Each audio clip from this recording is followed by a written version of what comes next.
The following KOPN podcast is made possible by the generous donations from listeners like you. Please consider a donation to listener-supported community radio, KOPN. You can donate securely online at kopn.org. Thank you.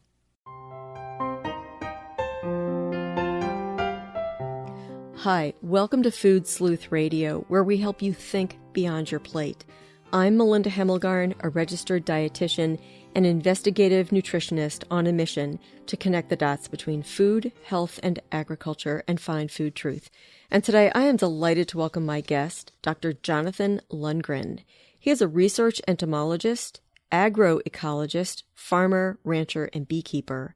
He is the director and founder of Blue Dasher Farm and the Ecdysis Foundation based in Estelline, South Dakota.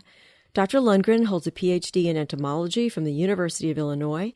He was formerly employed at USDA's research lab in Brookings, South Dakota. He was also honored with a presidential award for his work, and he has published over 100 peer-reviewed scientific articles. But Dr. Lundgren was suspended from his federal position after presenting his research on the hopes of regenerative agriculture and the problems associated with neonicotinoid pesticides. Dr. Lundgren has never stopped believing in the power of regenerative agriculture to transform our food production systems, and at Blue Dasher Farm, he and his team combined cutting-edge science with hands-on experience to remove the barriers to the adoption of regenerative agriculture. At the farm, they say, we are operating a regenerative farm and scientific research hub designed to help foster a revolution in our food system. I recently heard Dr. Lundgren's excellent presentation at the 2021 Beyond Pesticide Forum, during which he gave an excellent explanation of regenerative agriculture, and that's what we're going to be talking about today. Welcome, Dr. Lundgren. Well, thanks for having me here. I'm delighted to bring you back. You were my guest way back in 2015, and at the time we were talking about entomology and the way we think about bugs. And I think that would be a good refresher for our listeners, to just sort of bring us back to where we left off then with a little refresher on how we think about bugs and pests. We see a bug, we want to kill it, but that's not the way we should be looking at them, is it? No, not a bit. We often think of life or biodiversity in terms of pests, don't we? The things that are causing us problems. And instead of understanding that of the life that's out there, the pests are just the thinnest sliver of that pie. And when all of our management decisions are focused on that thin sliver, we forget the implications of our management decisions on everything else that's out there.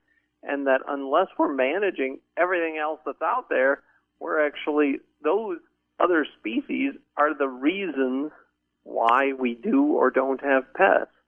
And so if we start managing life on our farms and in our lives, we find that pest problems really start to disappear.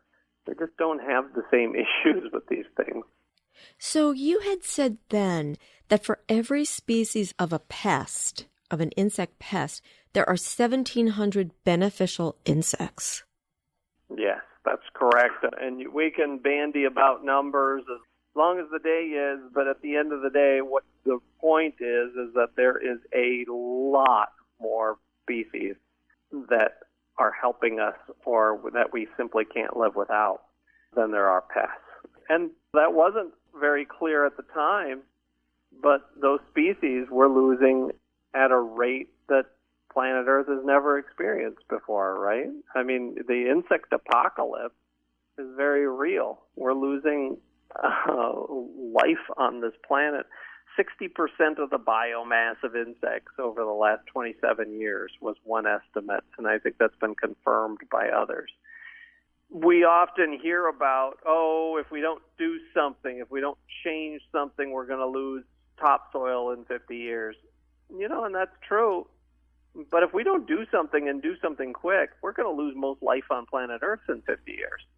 And so, all of these issues are being really knitted together into the much broader picture of the crisis that this planet's facing right now.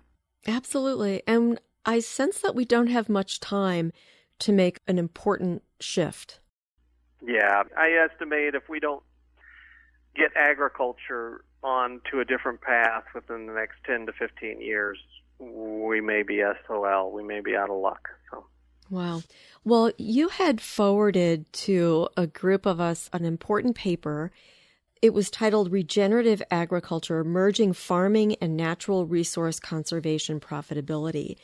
And in the introduction of this paper, you say that the development of synthetic fertilizers, hybrid crops, genetically modified crops, and policies that decouple farmer decisions from market demands all helped create a modern food production system which reduces the diversity of foods that are produced, and that this simplification of our food system contributes to climate change, rising pollution, biodiversity loss, and damaging land use changes.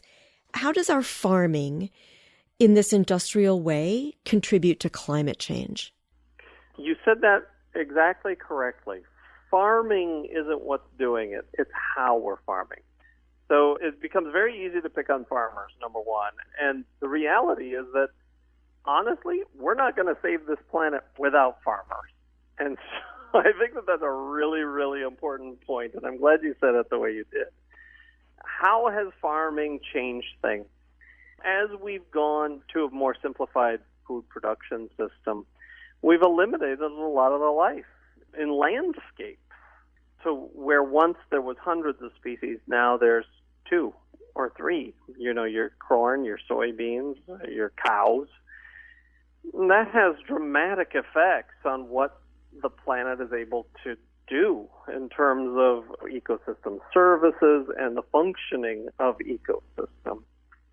And so the only way that we're going to fight these planetary scale problems is that we need to start figuring out how to farm in a way that encourages life rather than fights against it. Back in 2015, when we spoke, we were focused on neonicotinoid seed coatings. And back then you said that it was nearly impossible for farmers to even find seed that hadn't been coated with the neonicotinoids, especially when we were talking about corn and sunflowers. And here we are 5 or 6 years later. I want to revisit that same question. Are we finding that farmers have an easier ability to find these non-neonicotinoid coated seeds, or are we pretty much in the same boat we were? So most of the seeds that are planted on field crop acres in the U.S. are still treated. But at the same time, for farmers that want to plant untreated seeds, it's pretty easy to find those. It may not be the neighbor who's sold you your seeds your whole life, but you don't have to look real hard in order to find untreated seeds for nearly every crop that you could plant. Well, that is encouraging because 5 or 6 years ago, it was harder, I think, for farmers to find those seeds. So I think so too, yeah. So this is progress. That's important. I wanted to bring something else forth from this paper before we dive into the nitty-gritty specifics of regenerative agriculture, because it stopped me in my tracks, and I'm really appreciative that you mentioned this. You said farmers experience the highest suicide rate of any profession in the United States, a rate nearly 5-fold higher than the general public. And the driving depression rates are related to conventional. And when I say conventional, I mean, again, that industrial method of production, those practices. Why is that? One of my friends tweeted that a statement that really captures a lot of it. I am a farmer. Every year I borrow $800,000 to make $850,000.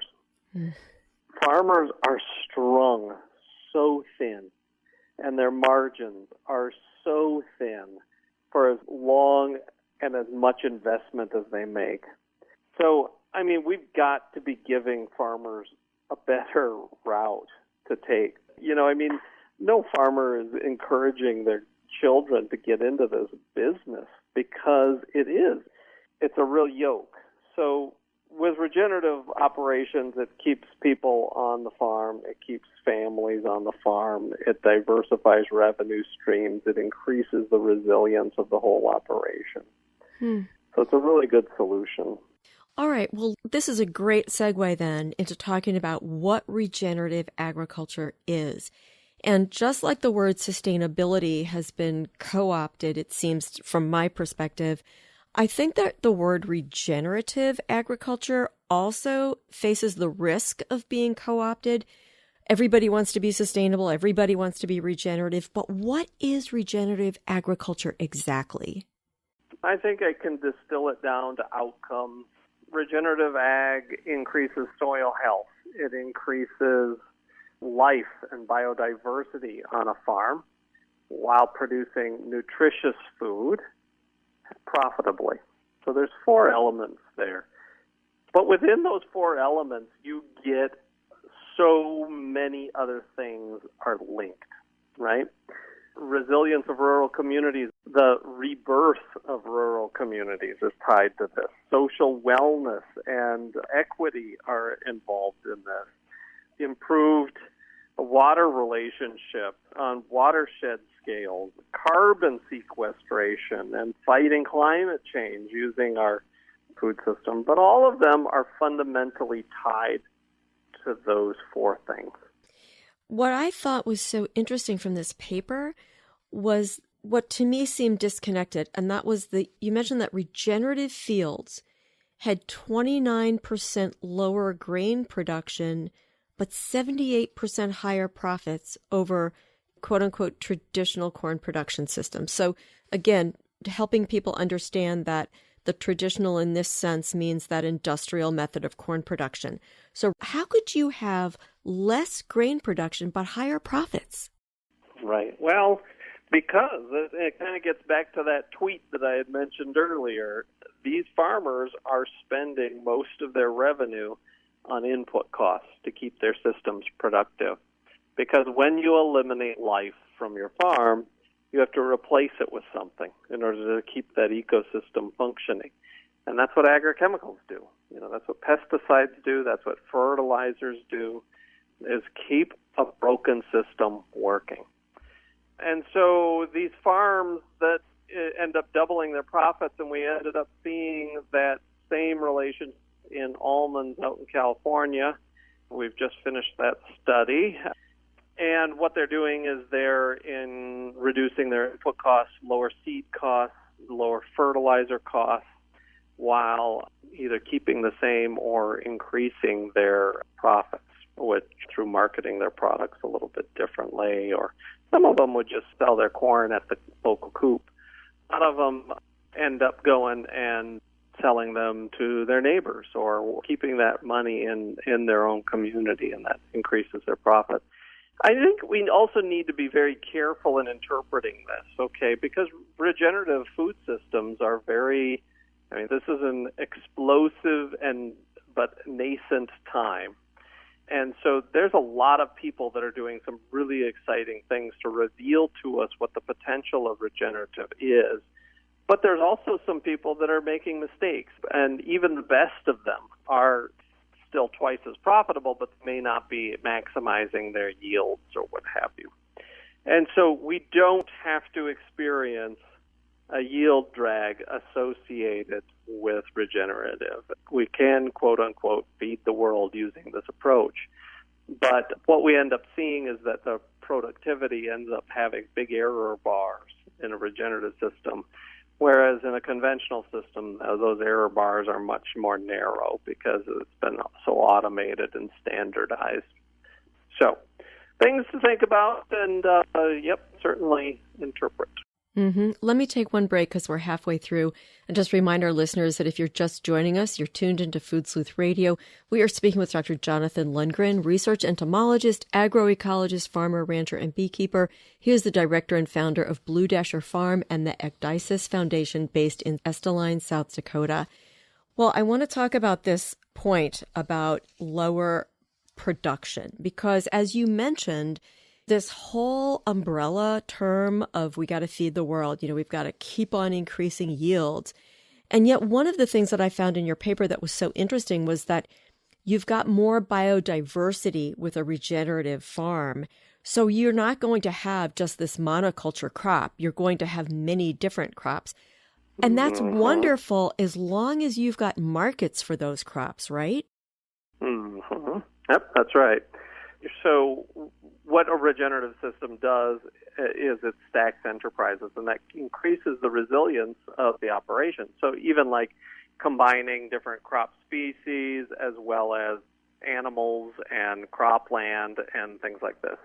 What that does is it increases the number of revenue streams and it increases the resilience of the farm because you're not beholden to market prices on one particular crop, right? If somebody stops eating soybeans in China, we don't see the markets plummet for beans over here or something along these lines. So that's one of the sources of resilience that regenerative food systems end up providing us. Yeah. One of the things I wanted to bring up also from this paper, and because you are an entomologist, is the fact that insect pest populations were more than 10-fold higher on the insecticide-treated farms than on the insecticide-free regenerative farms. And that seems like that would be just the opposite, right? Like, how could this be? Right. That's not supposed to happen, right? Because pests are inevitable. This is what I was taught in graduate school, and is that pests, if you're farming, you're going to have a pest problem. And so the best way of doing this is monitoring or minimizing the risk of that is by counting insect pests as frequently as you can in order to make sure, and then when they reach a certain population threshold, you spray them, you get them out of there. But what these regenerative farmers have shown me is that pests are not inevitable, that pests are the problem. If you're managing for life on your farm, if you're managing for soil health on your farm, pests just are not the issue. And it's really led me to the conclusion that pests are never the problem. They're always a symptom.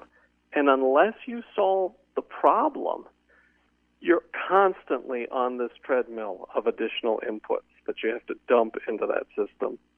Yeah. So we have to get off of that if we're going to have viable farms into the future. Right. Well, it's interesting because what I see happening in the Midwest is this increased use with genetically modified commodity crops, corn and soybeans, cotton as well, I'm sure canola, is this increased use of not only glyphosate because of the Roundup Ready trait, but also now 2,4-D and dicamba.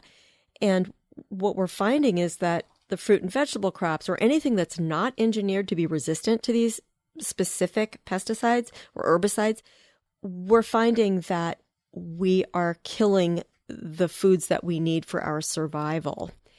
I wonder if you can talk a little bit about the problems of drift and where you see this headed in the future. Well, drift is a real issue. Well, the over-reliance of a very small suite of chemicals is a huge issue just to start with. But yes, pesticides do not stay put, right? They get off. They go off into the environment and they contaminate other plants. They get into water, surface waters, groundwaters. They get into us. They get into so many different places in the environment that they were not intended to. And yeah, the drift issues with things like dicamba are very real. It's really decimating a lot of other farmers within communities that decide that they don't want to use these chemistries. So, but it's more than that even. I mean, it's reducing floral diversity out in the landscape so that bees don't have anything to eat. And quite frankly, these have direct effects on higher organisms. We've done that work to show that dicamba ends up having some effects on learning capabilities of honeybees and things. So we're in trouble. Yeah, we are. Unless enough people become aware of what makes up a regenerative farming system and really start en masse, raising their voices and talking to their legislators. And of course, we have the Farm Bill every 5 years. And what are we seeing with farm policy? Do we see a shift and a greater awareness of regenerative agriculture and a folding in to our farm bill to support this way of farming? I don't think that regulators understand what regenerative is yet. In fact, even the scientific community and farming communities, I think, are a little confused about what regenerative systems are. So we really are kind of on the front edge of something here, and we need to be careful as we move forward. But I do see on a policy level, investment in things like carbon credits and promotion of, diversifying our cropping systems and things like this. So I think these are steps in the right direction.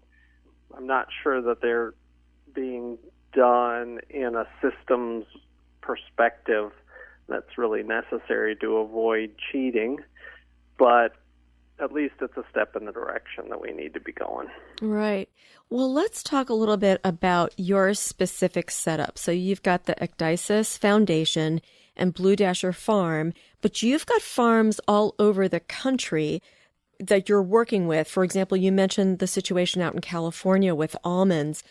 Tell me how you're set up. Tell me about the foundation versus the different farms. Well, when I quit the USDA, it was clear that in order to usher in a sort of revolutionary change in our food system, we needed to do science differently. And we needed different metrics of success for the scientific community that was working in this. And first and foremost, scientists have to become connected again. Scientists have to be farmers. And so we started two things both at the same time. We started Ecdysis Foundation, which is a scientific organization, but we also started a demonstration farm in regenerative ag. And so now here in Esteline, South Dakota, we've got the headquarters of Ecdysis where a bunch of scientists come in, and part of their job is getting that firsthand experience with farming. And so we work entirely on farm with some of the most innovative farmers in the country. And our goal is this year we're on, I think, 200 farms, documenting everything from soils and water and plants and microbes and insects and birds and economics, all the way to, so where we want to be is conducting essentially the largest agroecological experiment that's ever been done. We're going to be on 1,000 farms across North America by 2023, and we'll be answering two very distinct questions. Number one, we want to show whether or not regenerative always works compared to a conventional counterpart. In different ecoregions and different food systems, does this always work? And number two, we want to show the best strategy for transitioning. What sorts of practices are farmers employing that get them to a successful regenerative system and all of those wonderful outcomes of carbon sequestration and reversing desertification and increasing profits and all of those things? How quick and how to reduce the risk of that transition. So it's a pretty ambitious project, but it's kind of what we've been gearing up for the last 6 years, 6 growing seasons. And we've developed entirely new technologies and approaches in order to get us there. Mm-hmm. It's interesting. Your whole model of operation is so fascinating, and your websites are great, and I'm going to provide links to those. But one of the big issues to me has been the infiltration of special interests into the scientific body of research. Even the questions that we ask, say, at a land-grant institution, how is your operation being funded to keep it truly research-based without these competing industrial or interests that are profit-oriented? Yeah, we've been trying to be extremely careful about this because our integrity and our credibility are really important. Our startup was crowdfunded.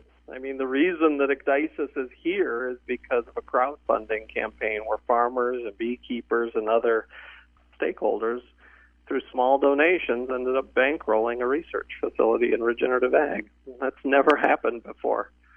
And so most of our support ends up coming through foundations and things. We're trying to do one of the most expensive experiments I think that's ever been tried. And so we're really trying to rethink how we approach funding our science to make sure that there is absolutely no strings attached. That is absolutely crucial to us and our success. So, yeah, that's how we've been rolling, and we've got a pretty darn good model for moving forward with that. And I think, too, the freedom to ask the questions as you see them being necessary, rather than having the questions given to you with answers that may or may not be important in a climate crisis that we're facing right now. Yeah, that's for sure. Well, we just have a couple of minutes, and I want to put the ball in your court. Is there anything that you want our listeners to know? And of course, our listeners are nationwide, so everyone's dealing with different ecosystems. But is there anything you'd like to bring forth from your work and your observations over the past decade that we may not have covered? Yeah, I'm a scientist, right? And so data is really important to me. And it's absolutely necessary, but it is not sufficient to change a human heart. And that's in mind, right? And that is ultimately what we have to do in order to correct the trajectory that we're on as a planet right now. So I get asked, okay, John, you've got a magic wand that you can wave. How are you going to change things? And what I tell people is, what would I do? I would wave that magic wand and make everybody walk barefoot in a field and connect with the world again, with the natural world again, because that is going to have more of a profound impact than any scientific study that I'm going to be able to do. And that's not to say that the science isn't important, but we have to be connecting people with their food again, don't we? I think so. We're going to have to close on that note, but I want to thank you so much for bringing forth these important issues and for doing the research you are. I got to thank our listeners for joining us and remind everyone that Food Sleuth Radio is produced by Dan Hemmelgarn for KOPN Studios in beautiful downtown Columbia, Missouri. Most of all, I want to thank my guest, Dr. Jonathan Lundgren, research entomologist, agroecologist, farmer, rancher, and beekeeper. He is the director and founder of Blue Dasher Farm and the Ecdysis Foundation in Estelline, South Dakota. We will provide links to your foundation as well as Blue Dasher Farm so everyone can keep up with the great work that you're doing and contribute to this if they are so moved, as well as your research paper, which outlines very well the regenerative agriculture and why it is so necessary today. So thank you again, Dr. Lundgren. I'm so glad to have you back. No, thank you for having me. And good luck to you and everybody who's listening. Thanks.